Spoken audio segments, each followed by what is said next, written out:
In this multiple choice question from the given option, they are insisting us to specify the correct option illustrating the reason for X sex abnormality. For this, let me explain the karyotype of X syndrome. In this particular karyotype picture, we are observing the 3X chromosome instead of X chromosome. With this specification, we are choosing option A is the correct answer. Why? Because the formation of the abnormal ova in the mother is responsible for this X sex abnormality.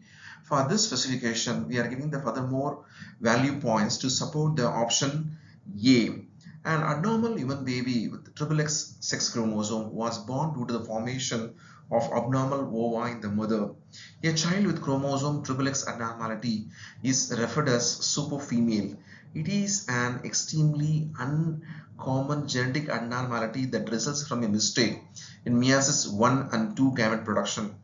X progeny are produced when X ovum and X chromosome combines. With this specification, we are choosing option A as the correct answer to secure 4 mark after ignoring option B, C and D.